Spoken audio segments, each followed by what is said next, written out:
Por lo que hemos visto hasta ahora, se puede vivir perfectamente sin vacunas. Pero entonces me pregunto, ¿por lo menos sirven para algo? Preguntemos a los expertos. Es una respuesta rápida y corta. Cero impacto, cero ventajas, cero efectividad. Porque las vacunas ninguna puede funcionar porque la lógica de su funcionamiento se apoya en una teoría falsa y al ser la teoría falsa, la lógica no funciona. Por lo tanto, ninguna vacuna puede funcionar.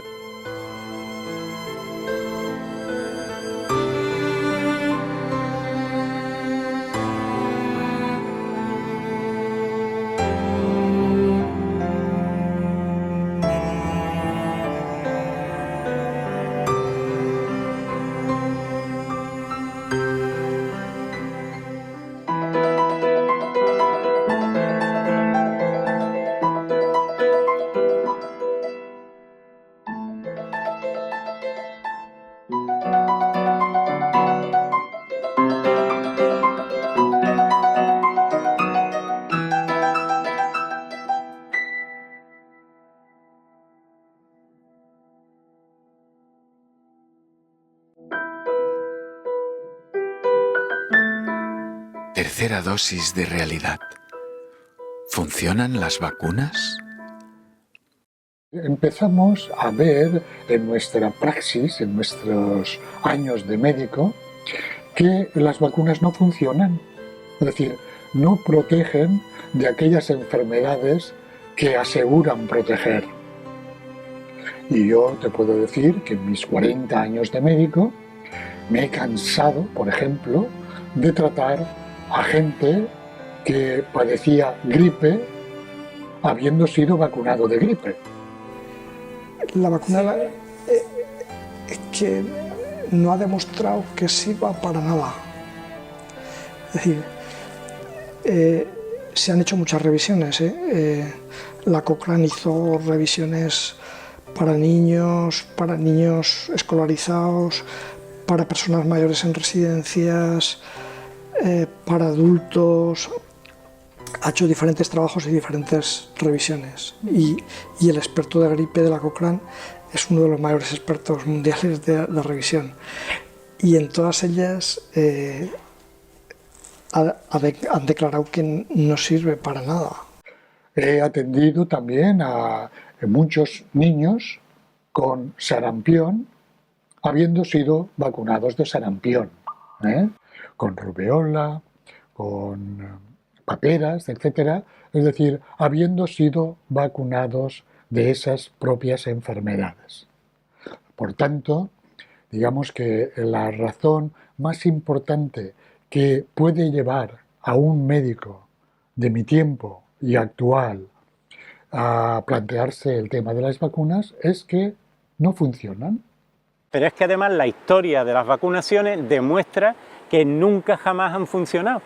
Porque lo que ha ocurrido es que se han introducido, esto está perfectamente documentado y hay una bibliografía muy extensa y yo lo he analizado enfermedad por enfermedad o epidemia por epidemia, todas las vacunas se han introducido cuando ya o bien no existían casos o bien estaba ya prácticamente en un descenso en el que estaban desapareciendo, pero luego se les ha adjudicado, se ha convertido en algo que se ha repetido una y otra vez, se suma al dogma y las vacunas se han convertido en el gran hallazgo de la medicina, el gran triunfo de la medicina moderna, cuando es absolutamente incierto y basta mirar documentación para demostrarlo. Hay muchas personas que se han dedicado a investigar realmente históricamente qué pasó antes y después con las enfermedades que supuestamente fueron erradicadas por las vacunas, qué pasó con cómo evolucionó la esperanza de vida, cómo evolucionó la mortalidad infantil en relación con las vacunas.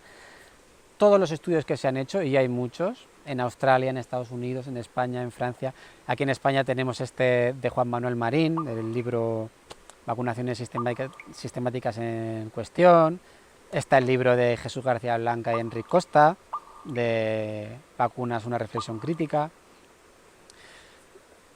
Yo recomiendo mucho el de Susan Humphrey, el de Desvaneciendo ilusiones, por cómo está expuesto.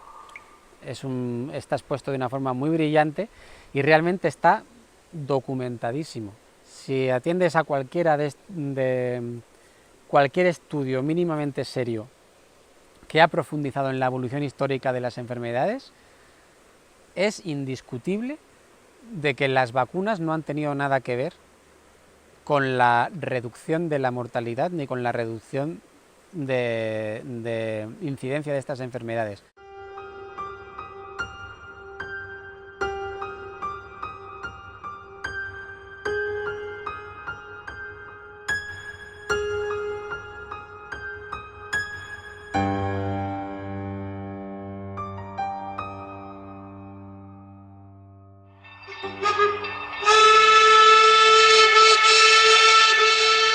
¿Qué sucedía en el siglo XIX? Bueno, el siglo XIX fue un siglo desastroso a nivel de salud en Europa. Fue el siglo en el que se implantó la revolución industrial, el siglo en que se implantaron toda una serie de leyes de desamortización en los países europeos. Se acabaron con la propiedad comunal, que estatalizaron y después privatizaron la tierra, en el que masas de seres desposeídos pasaron de vivir en comunidad y en un entorno rural a vivir hacinados en entornos rurales con unas condiciones de insalubridad tremendas. Fue un siglo también de muchísimas guerras, de una militarización espectacular. ¿Qué tenemos aquí? Guerras, lesiones graves, insalubridad, las condiciones perfectas para que se generen un montón de problemas de salud. Y estos problemas de salud fueron básicamente la explosión de todas estas grandes pandemias, de viruela, de fiebre tifoidea, de cólera, que lo llaman, de diarrea, que generaron una mortalidad infantil altísima. Y con todos los procesos de industrialización y los procesos migratorios del campo a la urbe, que también están muy relacionados con la pobreza, porque la pobreza es a su vez, digamos que causa y consecuencia. ¿Sí? Con las expropiaciones del comunal y también en Reino Unido, la gente queda desamparada, todos esos vínculos de sociabilidad y de apoyo mutuo. Pues hay una serie de procesos migratorios en las que las condiciones en las ciudades, claro, no había sistemas de alcantarillado. Las personas bebían agua con sus propios excrementos, animales en descomposición, entre la propia inmundicia, unas condiciones laborales cuasi de esclavitud, porque los niños, hay algunos casos documentados hasta niños de 4 años trabajando en las minas. O sea, la densidad de los nutrientes, bueno, inanición y subnutrición, ¿no? Todas esas condiciones, el estrés laboral, ¿cómo no iban a haber epidemias en aquel entonces? Y sabemos que también, para cualquier persona que lo haya investigado, que esta mortalidad descendió espectacularmente primero en la segunda mitad del siglo XIX y luego en la primera mitad del siglo XX. Entre 1850 y 1950 hubo una disminución asombrosa, especialmente de la mortalidad infantil.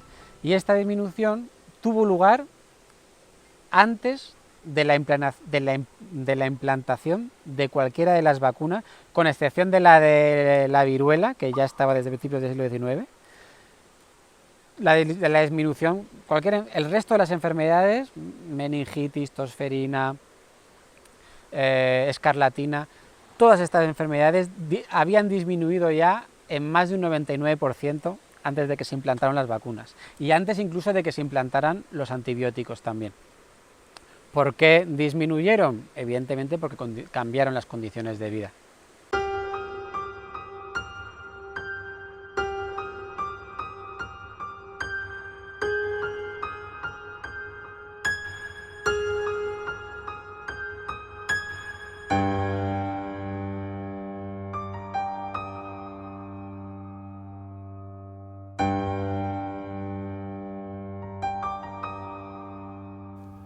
Al médico inglés Edward Jenner se le atribuye el nacimiento de la vacunación, cuando en 1796 inoculó por primera vez a un niño restos de pus de viruela de una vaca. Durante los 100 años siguientes el procedimiento fue cambiando y se convirtió en restregar restos de pus de viruela de un humano en el brazo de otro ser humano, llamándola entonces vacuna de brazo a brazo. Su vacuna se expandió por toda Europa y se calcula que en 1801 en Inglaterra fueron vacunadas unas 100.000 personas. En España, la vacuna de la viruela empieza a aplicarse en 1800, no sin bastante oposición por gran parte de la población y de los médicos de la época. Los bandos municipales que empiezan en el 1800 sobre la viruela. Y en los bandos municipales toda la población, sea médica o no, se oponen a que se cumplan los programas de vacunación. ¿Ah, sí? Por lo ¿Toda tanto, la población? Toda la población, o sea, toda la población me refiero no masivamente, sino que a los bandos se oponen. Bajo multas se oponen las gentes a vacunarse. Por lo tanto, no solamente han sido médicos, sino han sido, además de médicos, han sido la población en general la que se ha opuesto a los bandos de municipales, que eran igual que ahora, multar y presionar indebidamente a las personas. En 1802, el por aquel entonces rey de España, Carlos IV, decidió probarla en los virreinatos de América. El encargado de llevar la vacuna de la viruela a las colonias de ultramar fue el doctor alicantino Francisco Javier Balmis. De este modo, en 1803 nace la llamada Real Expedición Filantrópica de la Vacuna, sobre la cual la historia oficial ha escrito muchos libros.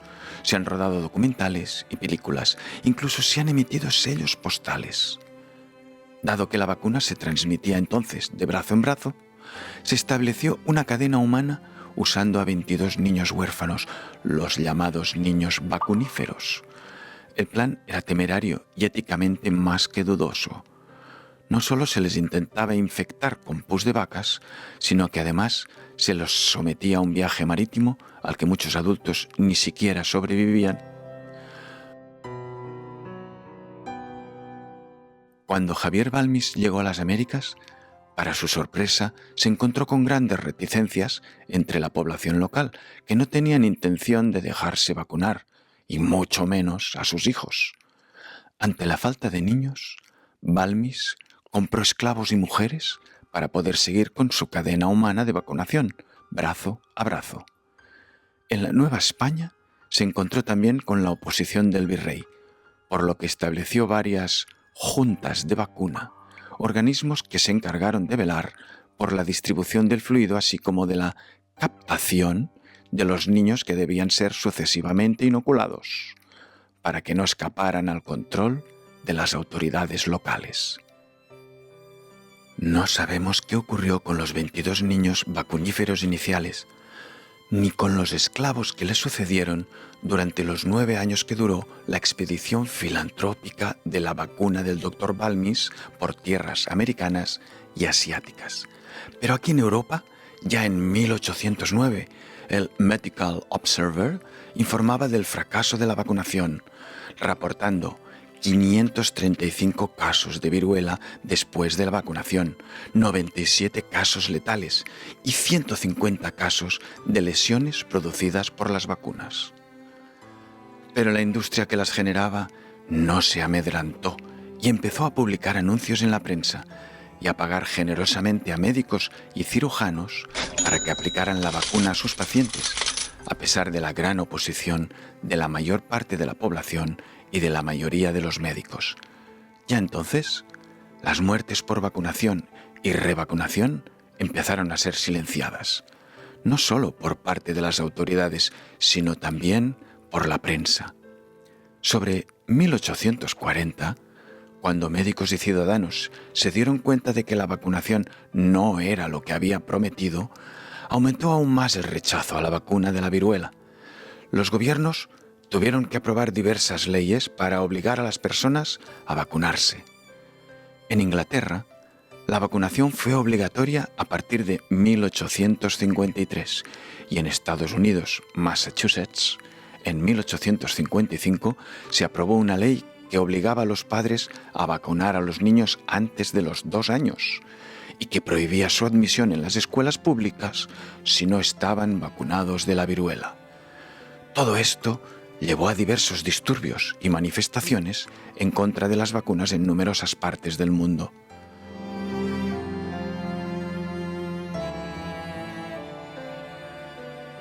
A pesar de todas las imposiciones para vacunar a la fuerza, durante el siglo XIX siguió habiendo periódicas epidemias de viruela, demostrando que las estrictas leyes no tenían ningún efecto beneficioso sobre la población. De hecho, según arrojan los datos, empezaron a morir más personas de viruela a partir de que las vacunas fueran obligatorias. Lo mismo ocurrió en Inglaterra, donde después de la epidemia de 1872 se perdió definitivamente la confianza en la vacunación, lo que culminó el año 1885 en una gran manifestación contra la vacuna de la viruela en el condado de Leicester. Miles de personas se juntaron para protestar contra la que consideraban una ley injusta. En ese momento, la negativa a vacunarse se podía castigar con embargos, multas o la cárcel. A pesar de la obligatoriedad, la vacunación cayó en Leicester hasta el 10% y la gente empezó a pagar las multas e ir a la cárcel antes que vacunar a sus hijos. La comunidad médica empezó a observar al condado de Leicester, pensando que la inmunidad que disfrutaban era pasajera y que antes o después la ciudad padecería una gran epidemia de viruela acompañada de una gran masacre. A pesar de estas profecías apocalípticas de la profesión médica, la mayoría de los habitantes del condado se mantuvo firme y la profecía del desastre nunca se cumplió. Al contrario, Leicester superó con mucho más éxito las siguientes epidemias de viruela que otras ciudades de Inglaterra altamente vacunadas. A pesar de que el ejemplo de Leicester demuestra la futilidad de la práctica de la vacunación, nunca ha sido reconocido y sigue siendo ignorado por la comunidad médica. En cambio, la vacuna de la viruela se sigue considerando como el mejor ejemplo histórico para incentivar la vacunación, incluso hoy en día.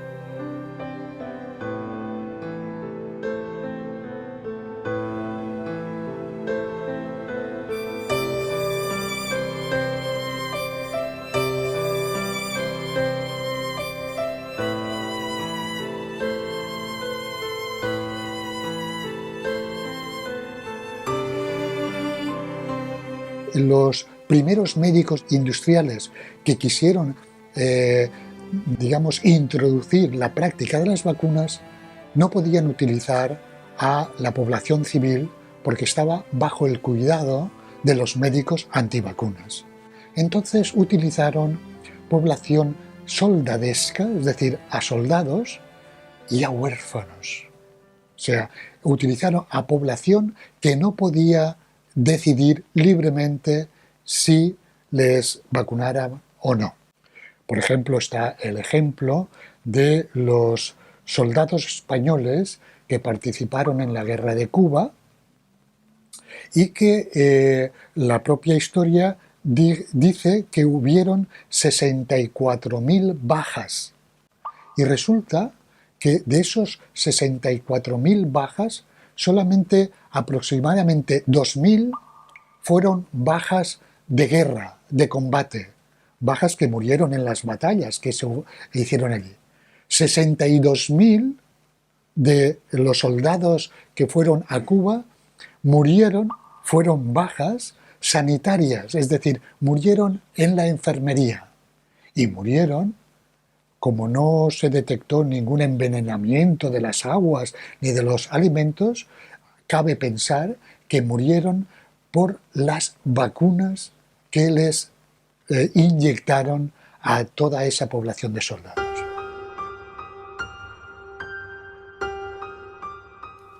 El gran descenso de mortalidad que empezó a finales del siglo XIX y siguió durante el siglo XX no frenó el avance de las nuevas ciencias de la bacteriología y la microbiología que empiezan a impulsar Louis Pasteur en Francia y Robert Koch en Alemania a partir de 1880.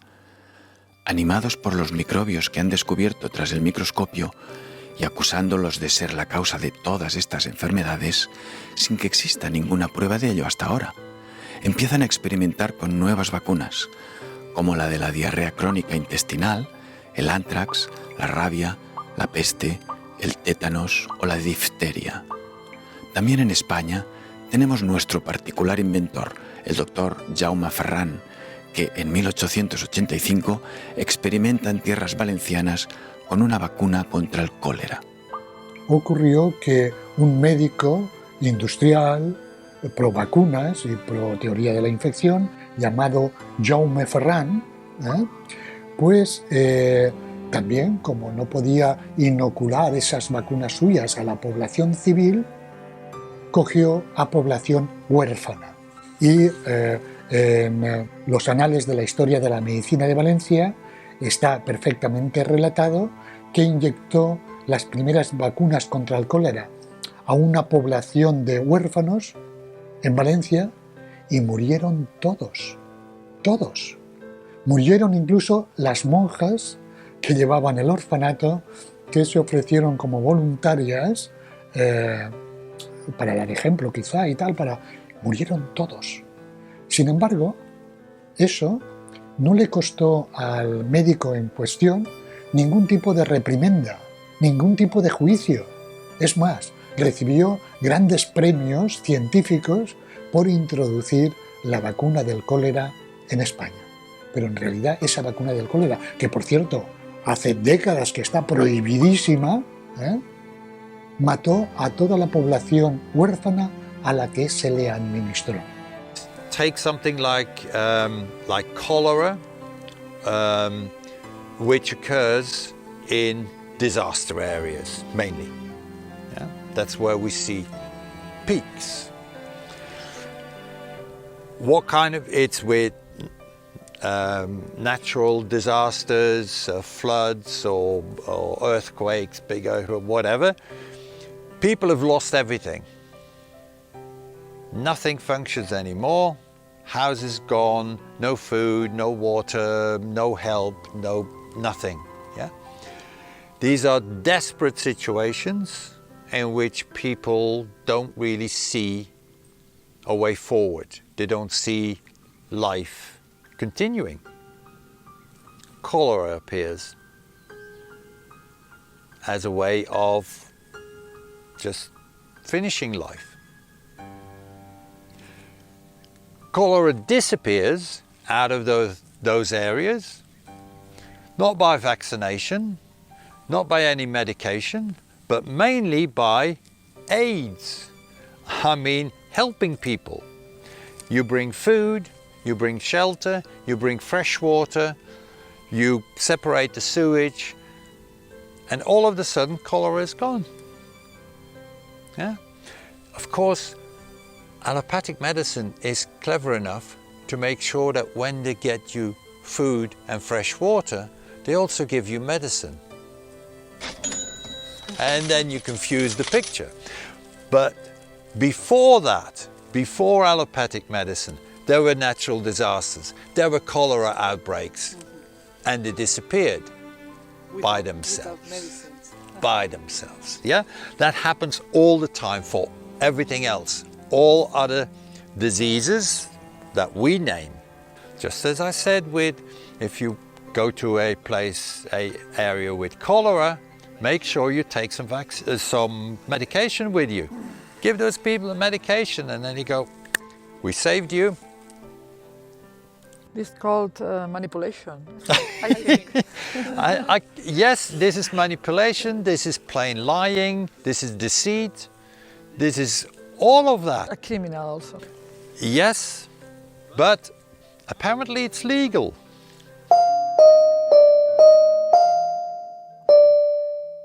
En 1895 llega la antitoxina de la difteria de suero de caballo y en 1920 la vacuna contra la difteria, aunque por aquel entonces las muertes por difteria habían también disminuido ya en un 98% desde 1900.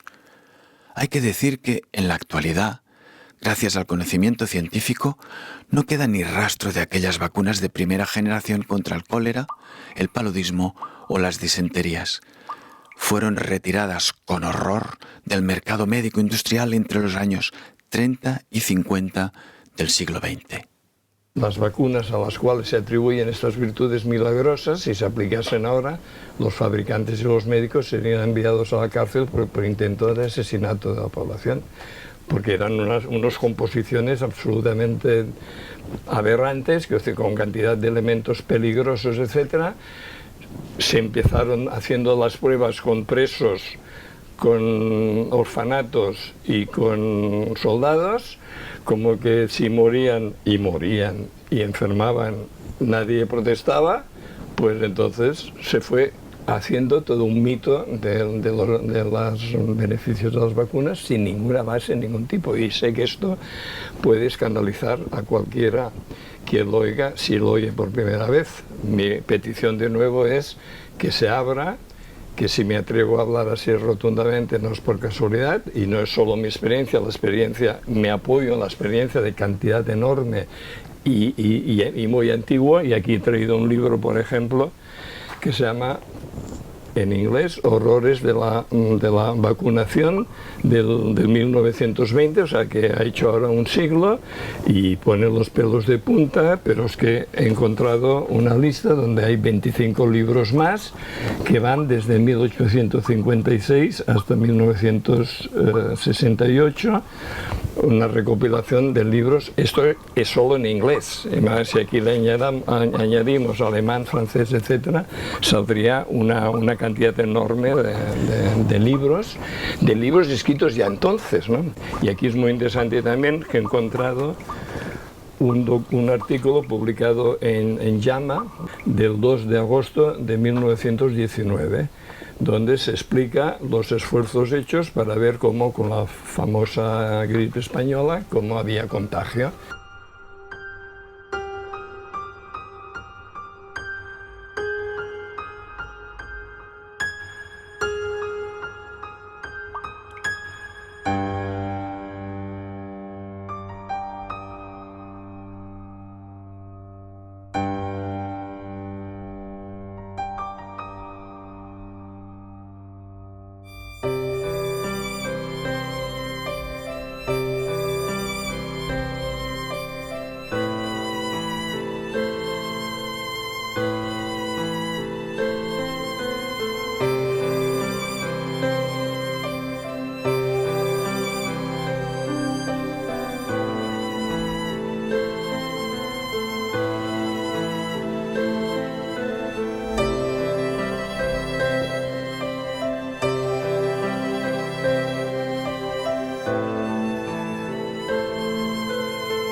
A principios del siglo XX, dos episodios enlazados entre sí dejaron millones de muertos en un corto lapsus de tiempo. La Primera Guerra Mundial, entre 1914 y 1918, y a continuación, la llamada gripe española, que se declaró el mismo año que finalizó la guerra y que se llevó por delante unos 50 millones de personas. La doctora Eleanor McBean, en varios de sus libros, desmiente la versión oficial de la gripe de 1918 y exige que se revisen las bases históricas de la epidemia. Según su investigación, la causa inicial de las muertes serían los efectos adversos de diversas vacunas de sueros experimentales, como la de la meningitis, la fiebre amarilla, la difteria o la fiebre tifoidea, que se habían ido aplicando a los soldados durante la Guerra Mundial. Muchos de ellos volvieron ya enfermos a casa, habiendo contraído a la vez todas las enfermedades de las que habían sido vacunados. Y ese mismo año, 1918, hubo grandes campañas de vacunación entre la población civil, alertando de que los soldados volvían a casa desde países extranjeros con todo tipo de enfermedades y que las personas debían ponerse a salvo recibiendo todas las vacunas disponibles en aquel momento en el mercado. Según Eleanor McBean, la llamada gripe española de 1918 fue una enfermedad provocada por la vacunación, es decir, un envenenamiento extremo del cuerpo por la confluencia de muchas vacunas diferentes.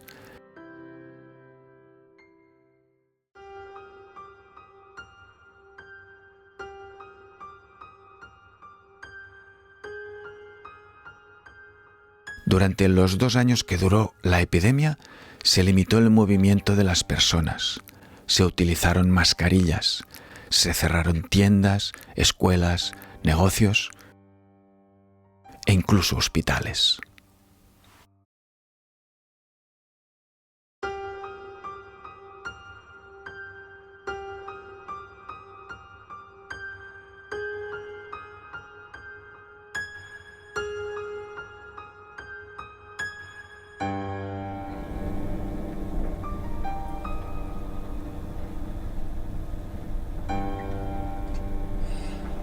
Bueno, pero todo esto fue hace mucho tiempo.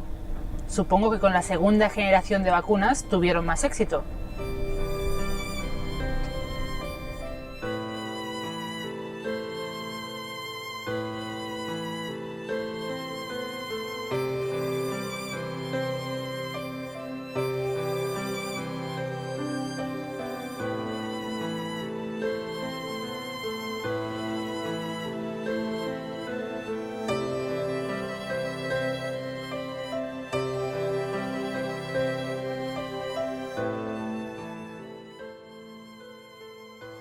El tema de vacuna, si vamos al léxico claro y conciso, desaparece en 1950, porque ya no se extrae de la vaca, ya no se extrae. O sea que vacuna propiamente dicha ya desde el año 50. Ya no serían vacunas.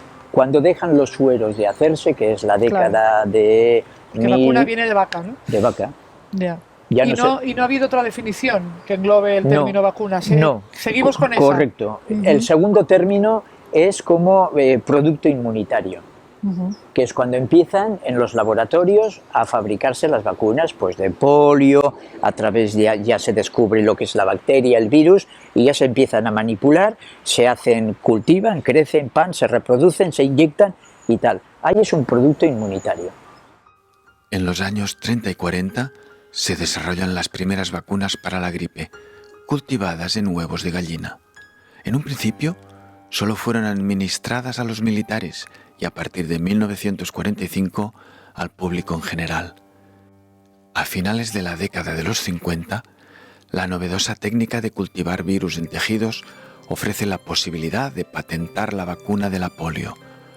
Por una parte, Jonas Salk, en 1955, es el responsable de la primera, y unos años más tarde, Albert Sabin desarrolla la famosa vacuna oral. La de la polio es otra vacuna estandarte de la historia oficial de la vacunación, ya que todo el mundo cree que la polio se eliminó gracias a la vacunación. En cambio, la vacuna fue más bien la causa de muchos problemas muy bien documentados, aunque no tan bien conocidos. Tampoco está muy claro qué fue exactamente la polio, pues muchas enfermedades fueron agrupadas bajo esta denominación, como por ejemplo la sífilis congénita, el envenenamiento por arsénico y DDT, la mielitis transversa, el síndrome de Guillain-Barré, la parálisis de extremidades, enfermedad de manos, pies y boca o el envenenamiento por plomo. Todas ellas son dolencias que siguen existiendo y que ninguna vacuna las podría evitar.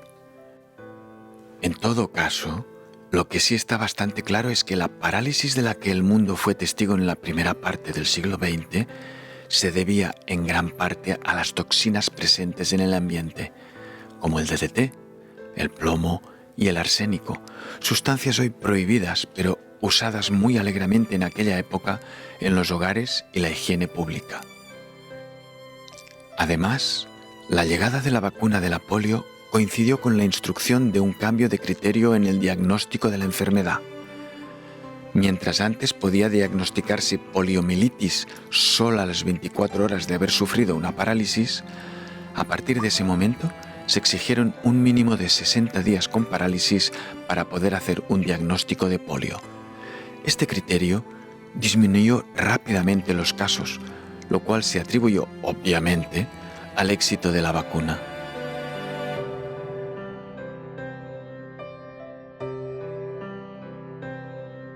La vacuna de la tosferina llegó a España el año 1965 con la introducción de una de las primeras vacunas combinadas, la DTP, e incluye inmunizaciones para la difteria, el tétanos y la tosferina.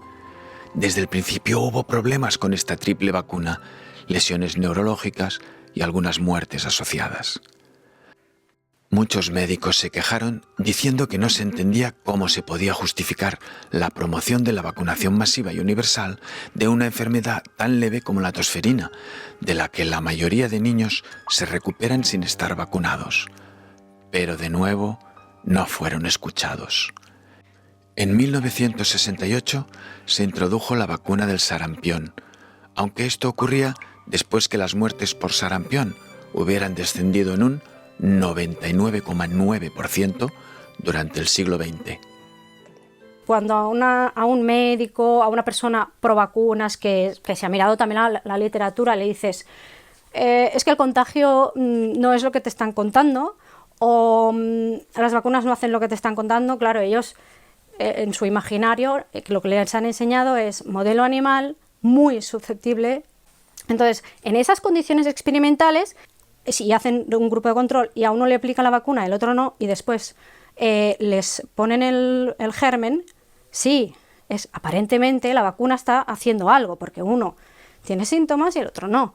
No son conscientes que esta condición experimental es ficticia, no es real. No es la naturaleza. Cuando esto lo aplicas, si se pudiera hacer, obviamente no se puede hacer porque no es moralmente permitido, pero las veces que lo han hecho, vieron que no pasaba, que tú inoculabas. Bueno, y esto supongo que mucha gente tiene experiencias de cuidar enfermos de enfermedades claramente contagiosas y no contagiarse. Entonces, no, es que es el sistema inmune que es... Pero si no sabemos prácticamente nada del sistema inmune, obviamente sabemos muchísimo, pero en relación a la totalidad, a lo que es una caja negra.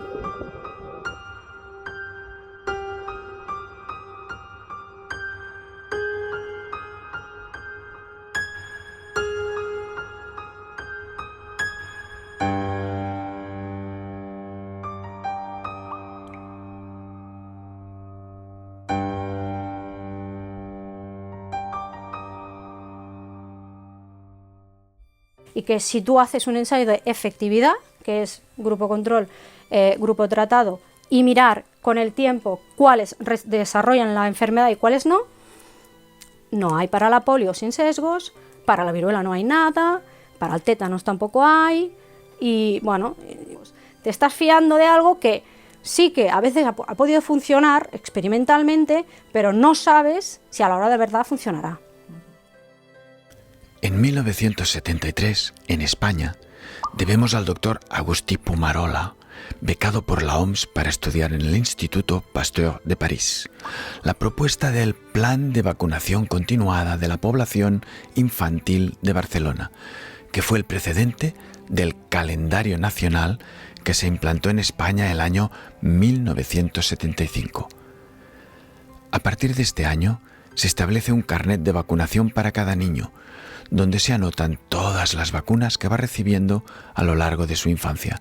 Eso sí, todas son recomendables, nunca obligatorias, aunque muchos médicos y padres desconozcan este aspecto. Año tras año se van añadiendo nuevas vacunas. La triple vírica, una de las más controvertidas, compuesta por las vacunas del sarampión, las paperas y la rubeola, la hepatitis B, la meningocócica, la varicela, etcétera, etcétera. Yo tuve contacto con una jefa de sanidad aquí de Valencia que me enseñó un libro de los trabajos de Thomas McEwen sobre vacunas. Y entonces este hombre se dedicó a investigar cuándo se habían iniciado las campañas de vacunación, y entonces en Inglaterra y Gales, en la mayoría de enfermedades infecciosas y víricas, empiezan las campañas de tratamiento y de vacunación cuando la mortalidad ya prácticamente ha desaparecido.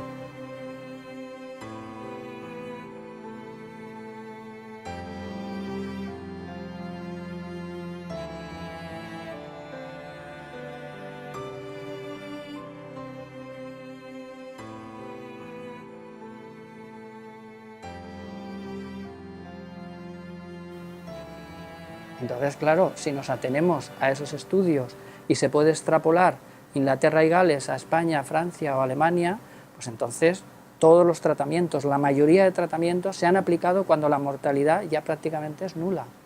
Yo lo único que puedo decir es que ya desde muy joven me impactó esa realidad. Que la mayoría por ejemplo, yo he oído en la televisión que el sarampión ha desaparecido gracias a las vacunas. Pues no conozco las estadísticas españolas, pero en Inglaterra y Gales sí que tengo la gráfica, y cuando empieza la campaña de vacunación no se moría nadie ya prácticamente de sarampión.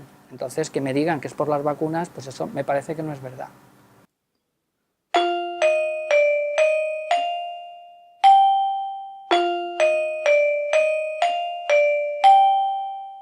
He traído una gráfica que me parece muy significativa. Por esto que dicen, ¿no?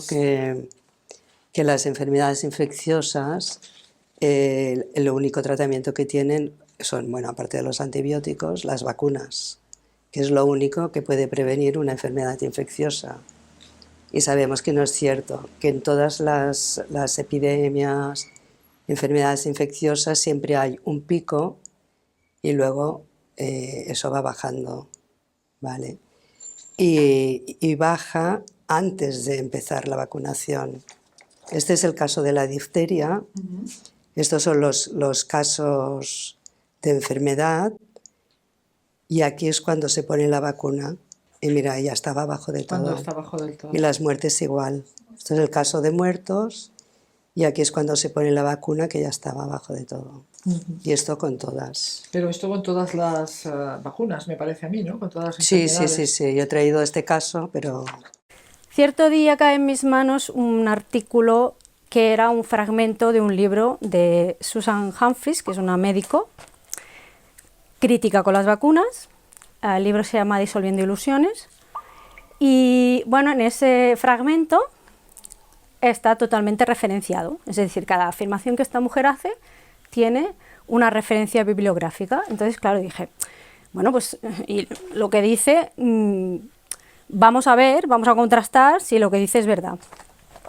Y claro, me acuerdo del primero, que era de la revista Pediatrics, que básicamente lo que decía es que las vacunas empezaron a utilizarse cuando la mortalidad por las enfermedades a las que se vacunaba ya estaba a la baja, por lo que no podía ser la causa principal o significativa del descenso de la mortalidad, que es lo que siempre se dice.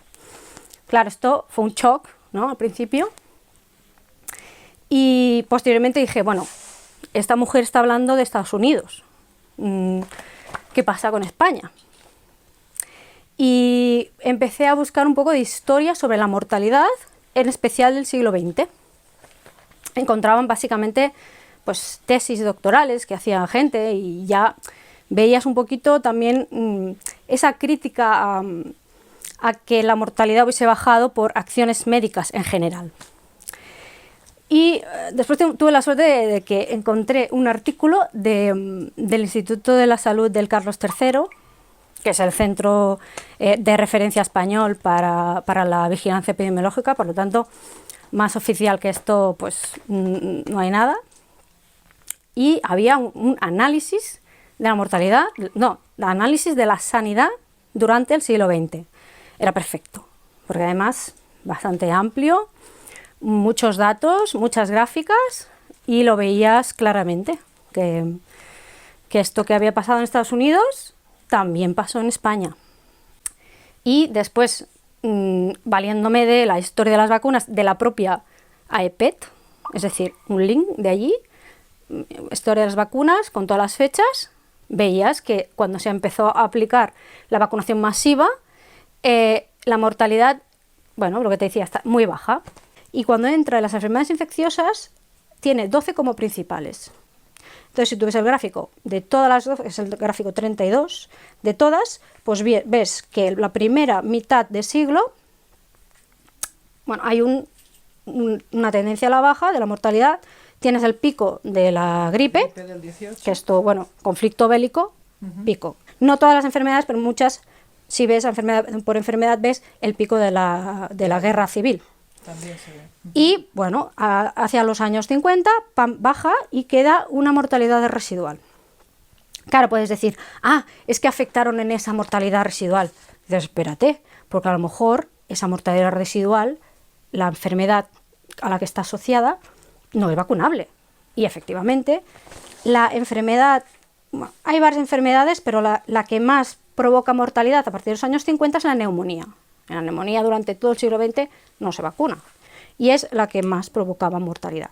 Por lo tanto, las anteriores, sarampión, difteria, tosferina, ya la mortalidad era mínima. Por ejemplo, sarampión, a principios del siglo, en el 1900, estaban a 8.000 y pico muertes. Y la vacunación, aunque hay una vacuna en el 1968, la sacan al cabo de 2 años porque dicen que no levanta anticuerpos, que no es buena. Hasta el 78 no hay una vacuna del sarampión que se considera efectiva. Ya no había mortalidad. O si hay mortalidad son casos, si tú calculas el descenso desde 1900 es de más del 99% de descenso de mortalidad. Y aquí porque tenemos el siglo XX. Pero si tuviéramos más datos, obviamente... No tenemos más datos, no he encontrado más datos. Hay algunas enfermedades, pero donde hay más datos es en Estados Unidos, que tienen desde 1800 y tal, pero mucho más allá de 1800 no suelen haber datos registrados. O sea, un poco para resumir, durante todo el siglo XX está descendiendo la curva de la enfermedad y de la mortalidad, y la vacuna se introduce exactamente cuando ya está bajo la curva. Entonces ellos te muestran solo un poquito antes y te dicen, mira las vacunas, ¿no? Que bien han ido. Es que en ese si te enseñan el gráfico hasta el más pro vacunas dirá, bueno, es que... Bueno, aparte de la viruela, que a principios de ese siglo se vacunaba, había vacunaciones de difteria en el 1945. Y también se vacunaba poquito de la tuberculosis. A partir del 65 empiezan a vacunar de la VGC. Aparte de estas 3, viruela, difteria y tuberculosis, después en el 65 entra la DTP, difteria, tétanos, pertusis, que la pertusis es la tosferina.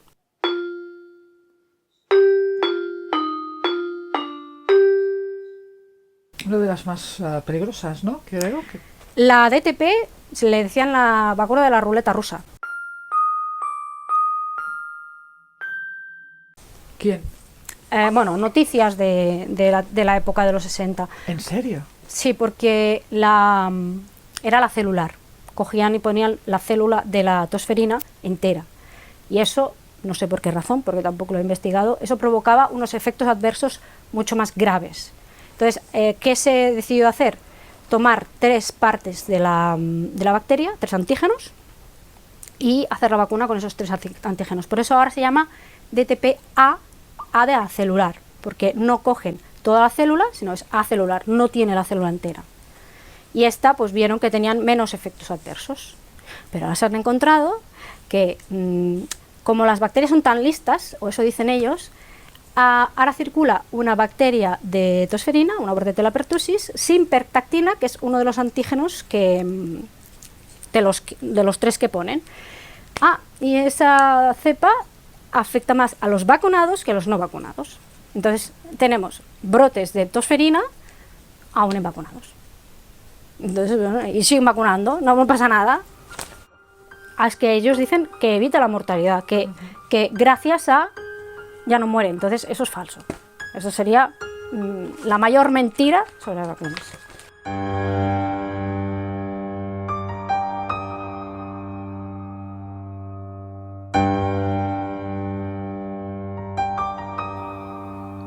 ¿Es posible que nos hayan engañado también con las estadísticas? ¿En qué quedamos? ¿Han salvado vidas las vacunas o no? ¿Las vacunas han salvado millones de vidas? Esto es lo que nos cuentan y es lo que yo también me creí durante, 50 años de mi vida casi, pero que luego cuando empiezas a buscar información que está siendo marginada, despreciada, perseguida, etc., te das cuenta que todo es un engaño. Un día cogimos el micro y nos metimos en un parque y empezamos a preguntarle a la gente de la calle que si se vacunaban y por qué. Y la respuesta mayoritaria era que, pues porque las vacunas han salvado millones de vidas. ¿Qué les dirías? Pues esta tarde hemos elegido un parque al azar de una ciudad española y vamos a preguntarle a la gente qué piensan sobre las vacunas, qué saben, si han investigado o no, y en caso de que estén vacunados, ¿por qué lo están? A ver, por ejemplo, ¿qué saben sobre lo que son las vacunas? Pues las vacunas están hechas para evitar enfermedades. Hay algunas que son de virus vivo, otras no, la mayoría no. Y que por regla general la mayoría son muy seguras y han ayudado a erradicar un montón de enfermedades. Lo mismo. ¿Sabe quién son Louis Pasteur y Antoine Béchamp? Ni idea. Era un químico y un biólogo del siglo XIX. Entonces tenían esta misma disputa, ¿no? Luis defendía que los virus nos atacan desde fuera, entonces la vacuna nos protege de ella, pero Antoine creía completamente lo contrario, que los microbios nacen dentro del cuerpo, si el cuerpo no está sano, se nacen dentro del tejido enfermo. Entonces, ¿algo de esto sabes? No, es la primera vez que lo escucho. Pues hay mucha información, ¿eh? Sí, pues no, la verdad que no he leído mucho sobre ello, pero... Y a la hora de vacunarse nunca le ha dado por investigar algo más allá, ver qué encuentra sobre vacunas, más allá de lo que le puede llegar tan fácilmente por otros medios. No, a pesar de yo miré por internet y todas esas cosas, pero no me ha dado a mí por investigar nada ni... ¿Y qué pensáis sobre las vacunas? Bueno, poca opinión. Yo, pues, un buen método para acabar con multitud de virus que hay, gripe, por ejemplo el COVID. Eso es lo que dicen, que las vacunas son anticuerpos que crean otras personas que han superado ya el virus. Y pues para que no muera tanta gente, supongo que esos anticuerpos se lo implantan a lo que viene siendo las personas que son más, con el sistema inmunológico más débil. Bueno, las vacunas creo que son necesarias, son imprescindibles y no tanto como individuos, sino como colectividad, entiendo que son totalmente imprescindibles. ¿Y por qué piensa eso? Bueno, porque la historia nos ha demostrado que desde la penicilina y desde los avances científicos que nos han permitido desarrollarnos como colectividad, si no hubiéramos superado ciertos filtros, digamos, evolutivos a nivel inmunológico, no hubiéramos llegado donde estamos. ¿Y dónde ha visto esa información? Bueno, eso te lo vas enseñando poquito a poco desde chico y ya pues se te queda. Se te queda. ¿Y qué piensas sobre las vacunas? Bien, está bien. Para la humanidad, ¿no? Para las enfermedades, yo lo veo positivo. O sea, son necesarias. Hombre, claro, para algunas enfermedades sí.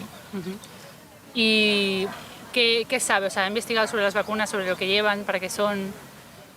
Yo investigar no he investigado, pero yo sé que hay muchas enfermedades que cuando los niños son chicos tú se les pones la vacuna y les evitas que las tengan. Sabe que hay gente que piensa que no es así, ¿no? Sí. Vale. ¿Y qué piensas sobre eso? Ay, yo qué sé, cada uno es libre de pensar lo que quiera, pero me parece un poco triste que no se aproveche. Vale. Antes la gente se moría de enfermedades, se inventó una vacuna y ya no se muere. ¿Qué les dirías? Siguiendo la descripción de mortalidad del Servei d'Estadística de Mortalidad de España desde 1900 al 55, de 60.000 personas muertas por difteria o 40.000 por tétanos o por sarampión, en el 55 bajan a 40, 60 personas muertas. Y no hay ninguna vacuna.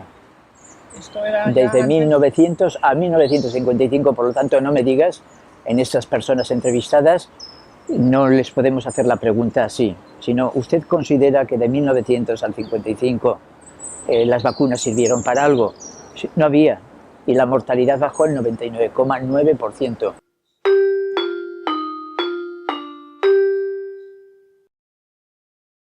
Pero enséñame toda la gráfica.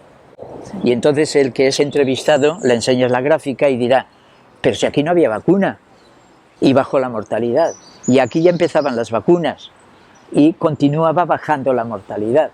Entonces, los datos hay que presentarlos no como se está haciendo indignamente a nivel de las publicaciones médicas, porque actualmente la ciencia ha perdido también su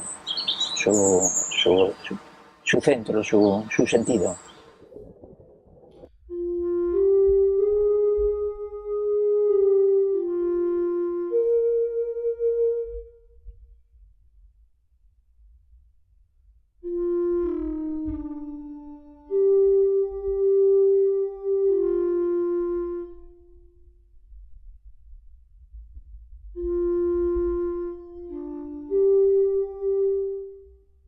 que la mayor parte de la gente sigue creyendo que nos han salvado millones de vidas, ¿no? ¿Qué les dirías? Bueno, pues que con los que hemos investigado más a fondo todo esto, nos hemos dado cuenta de que no solo no han salvado, sino que han generado muchísimo daño, que nos han explicado un cuento que no tiene nada que ver con la realidad, que nos han manipulado la historia absolutamente, que sobre todo, por ejemplo, con las de la viruela, que fue la primera, nos han explicado hoy en día algo que cuando incluso vas a ver registros periodísticos del pasado, de aquella época, te das cuenta de que en aquella época no decían lo mismo que nos están diciendo ahora sobre la viruela, sino que al revés, como más se vacuna en una zona, en un país, más enfermedad había, como menos se vacunaba, menos enfermedad había. O sea que había una relación, lo mismo, un poco lo que está pasando ahora con el COVID, que se está viendo como más se vacuna, más enfermos y más muertes hay, pues un poco lo mismo, pero luego nos han manipulado la historia. Entonces, bueno, sí, eso de que los médicos son una autoridad, si uno, como tú bien dices, si uno investiga por su cuenta, pues autoridad hasta cierto punto, porque claro, o sea, una persona que te dice que tienes que inyectarte una sustancia que ni siquiera sabes sus componentes, porque eso ha salvado millones de vidas, bueno, yo eso lo pondría muy en duda. Mi abuelo, que vivió hasta los 91 años, jamás se vacunó ni tomó ningún tipo de medicación y es el hombre más fuerte que he conocido en mi vida. Partiendo de esa base, a mí esa historia de que las vacunas han salvado millones de vidas, oiga, pues entonces no sé, la gente que vivía antes de las vacunas, ¿cómo vivía? ¿Cómo vivían, no? ¿No? ¿Usted está vacunada? ¿Le vacunaron de pequeña? Sí, no, a mí de pequeña no. ¿De pequeña nada? Nunca. ¿En qué edad empezó a vacunarse? Ahora me han vacunado. Ahora, no, hace unos cuantos años me están vacunando, cuando ya soy mayorcita, me están vacunando para la gripe. Y ahora que me han vacunado para esto. ¿Y qué piensas sobre las vacunas? Yo pienso que ¿qué quieres que te piense? Porque no sé, porque la vacuna, el que le tiene que entrar, lo que le tiene que entrar, le entra.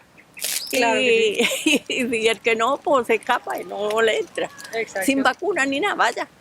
O sea que no son realmente necesarias. Yo no creo que sea muy necesario. ¿Y por qué se ha vacunado?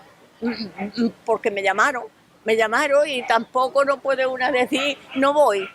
Si la llaman a ¿Cómo una, que no? Pasa como cuando se tienen que ir los hombres a la mili. Si lo llaman, se tiene que ir por obligación, y si no lo llaman, pues se queda en su casa. Pues qué situación, ¿no? Parecida a la de la mili. ¿En qué situación estamos? Sí. Parecida a la de la mili. Parecía, claro. A mí ya me llamaron para que fuera a vacunarme. ¿Y se sintió obligada? Claro. Usted Si no me llaman, no voy.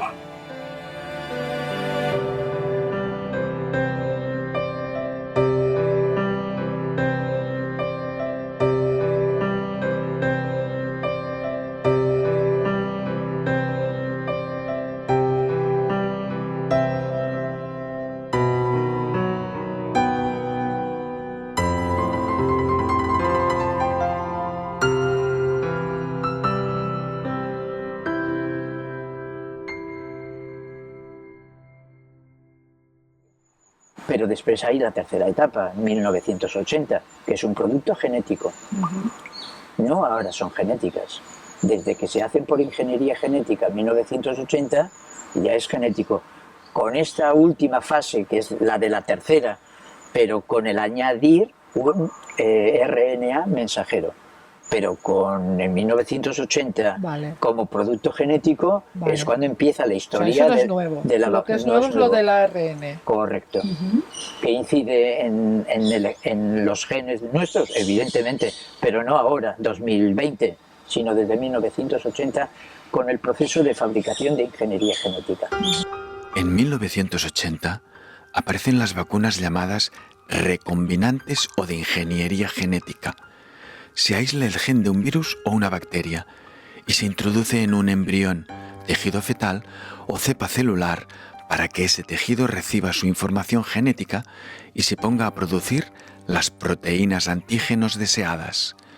Finalmente, esas proteínas se aíslan o intentan aislar y se inyectan con el producto genético, al cual, siendo consecuentes, ya no deberíamos llamar más vacuna. Es el caso de la influenza, la hepatitis B o el papiloma humano. En los años 90 aparecen las vacunas sintéticas, en las cuales la proteína antígeno es sintetizada químicamente. Este tipo de productos generan una respuesta inmunitaria menor, lo que significa que requieren de más adyuvantes y de más dosis.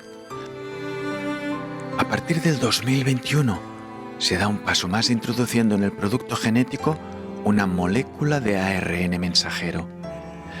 Este ADN contiene información que supuestamente debe llegar al núcleo celular para que sean las propias células las que sinteticen la proteína antígeno.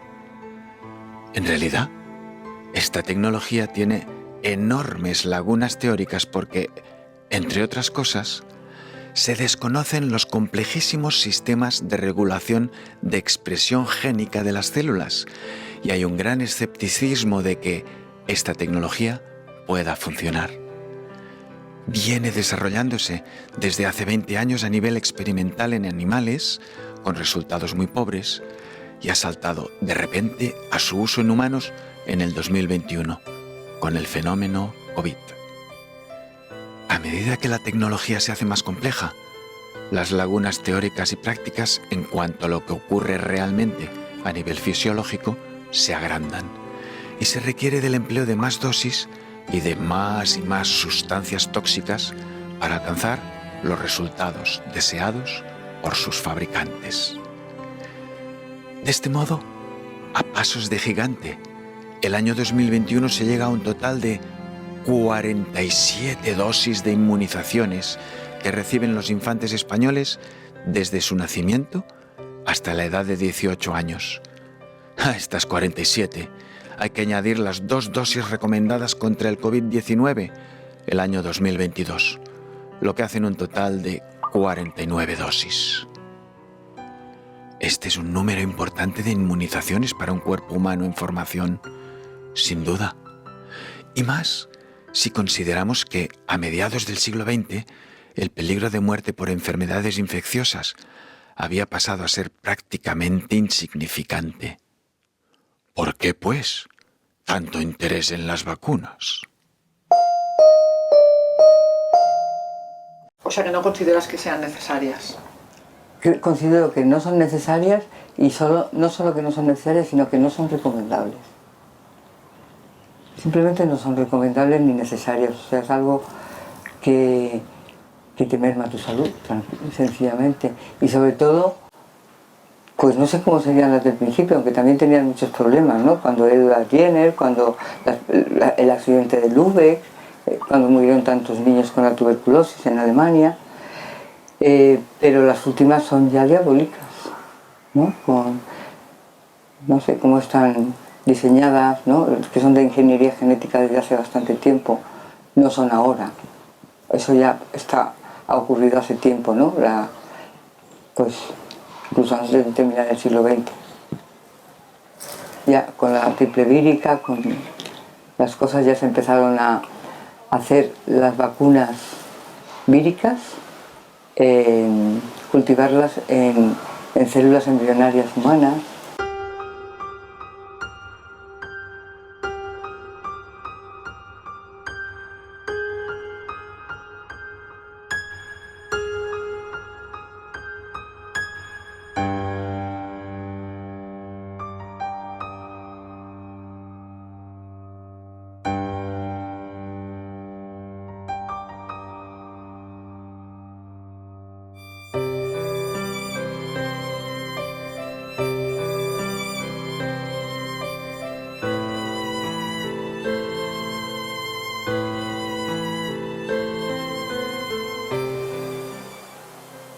Y contaminadas como la de la polio por el virus SV40 que llamaban.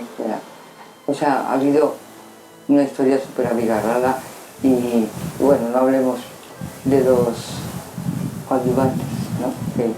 Además de todo esto. Además de.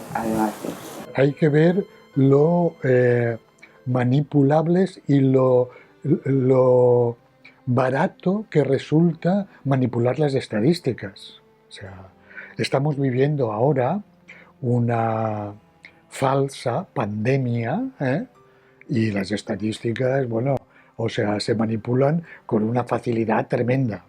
Pero fíjate, estamos asistiendo ahora a un ejemplo totalmente que puede observar todo el mundo de cómo se puede mentir con toda impunidad de cara a la disminución o incluso desaparición de enfermedades.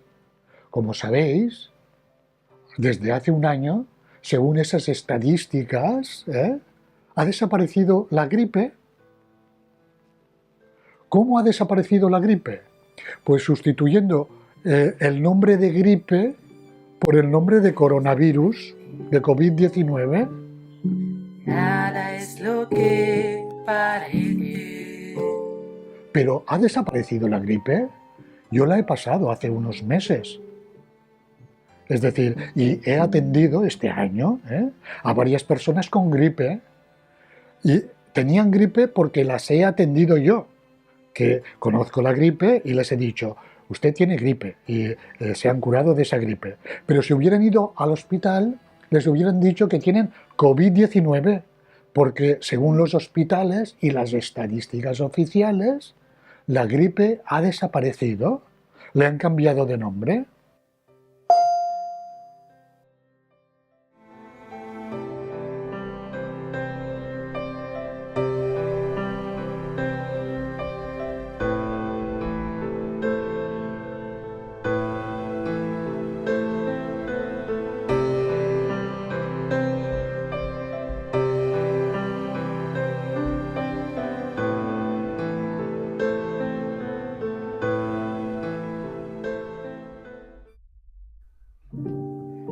Nada es lo que parece.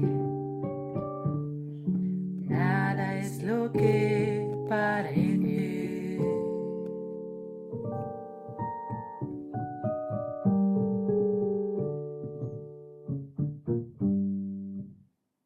Pues eso mismo que a lo que estamos asistiendo en directo este año, eso es lo que ha pasado con la difteria, con la tosferina, con la escarlatina, con la tuberculosis, etc. Es decir, se le cambia a la difteria, en vez de difteria, desde los años 40 o 50 se le llamó amigdalitis aguda, se le llamó anginas y desapareció la difteria. Le cambiamos el nombre, igual que hemos hecho ahora. A la gripe le cambiamos el nombre y le llamamos COVID y desaparece la gripe. Bueno, pues a la difteria se le llamó amigdalitis aguda y desapareció en los años 50. A la tosferina se le llamó bronquiolitis, bronquitis aguda, asma bronquial agudo y desapareció la tosferina. Es decir, las estadísticas simplemente son falsas. Es un motivo de que tú le cambias el nombre, le cambias las cifras, etc., y resulta que todas las enfermedades han desaparecido. Y ahora, como ves, esas enfermedades de principios de siglo han desaparecido, pero cada 4 o 5 años tenemos una nueva pandemia de una enfermedad nueva que sustituye a las anteriores. Y entonces por eso se dice que las anteriores han desaparecido gracias a las vacunas, pero ahora tenemos nuevas que nos proporcionarán, como están haciendo, nuevas vacunas para seguir con el gran negocio de las vacunas.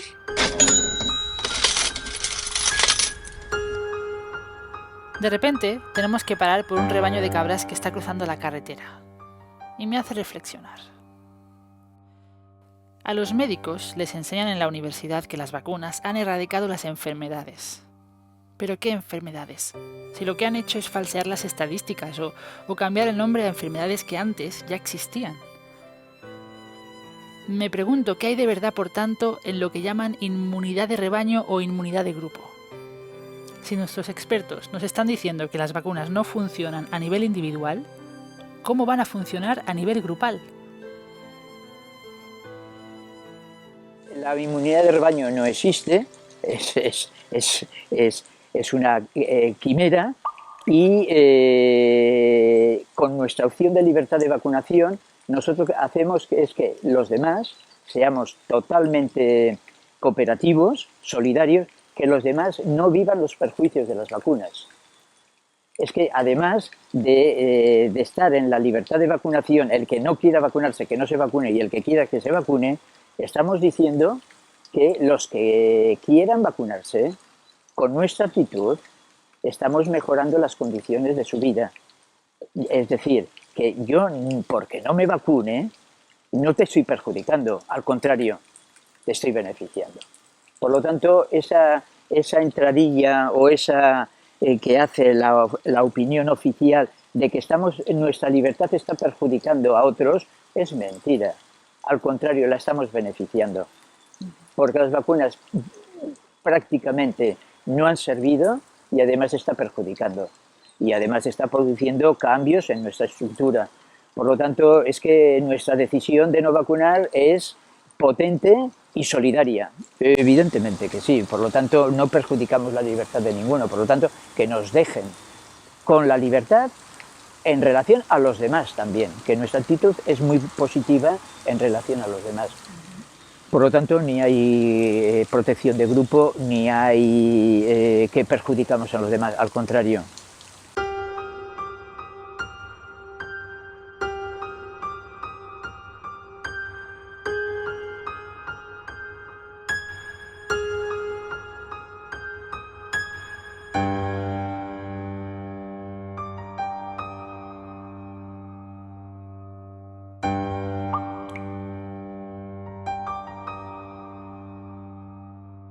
Realmente no está justificado. Para la mayoría de las vacunas es un rotundo no. Por ejemplo, el tétanos no es contagioso. La difteria es de toxoide. No puede haber tampoco inmunidad grupal. La de la tosferina, lo que hablábamos. Hay una cepa que afecta a vacunados. ¿Qué me estás contando de un beneficio indirecto si el beneficio directo ya es cuestionable? Después tenemos la polio. Hicieron un estudio, y lo hicieron con niños, para ver si la vacuna inactivada era capaz de evitar la transmisión. Y no la evitó. Es que así es tan claro como esto. Y de la tosferina también hicieron un estudio, en este caso con primates, y miran a ver si hay transmisibilidad, y tampoco evita la transmisibilidad. Es decir, no para la DTP, no para la vacuna de la polio. No se sostiene, esto de la inmunidad de grupo es una forma de justificar, porque además no está demostrado, es algo teórico, es una estimación estadística, no hay un ensayo que dé robustez a esa afirmación. No pueden afirmarlo. Es para justificar que los no vacunados no se enferman. Los protegen los demás, mira. Y así justifican, y de paso pues generan este odio en contra de los no vacunados, porque claro, son unos insolidarios.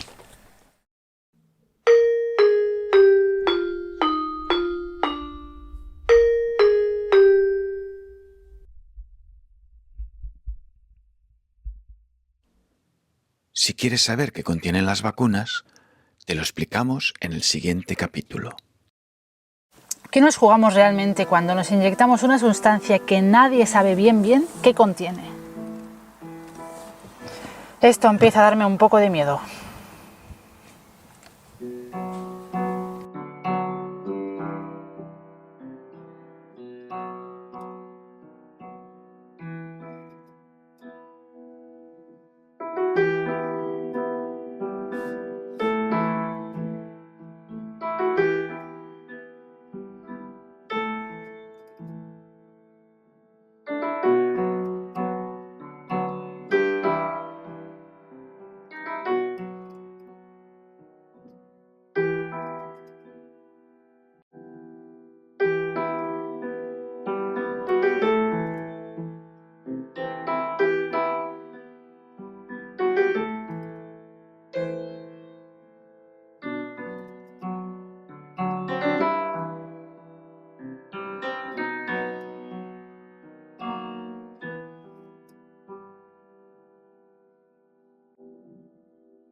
Thank you.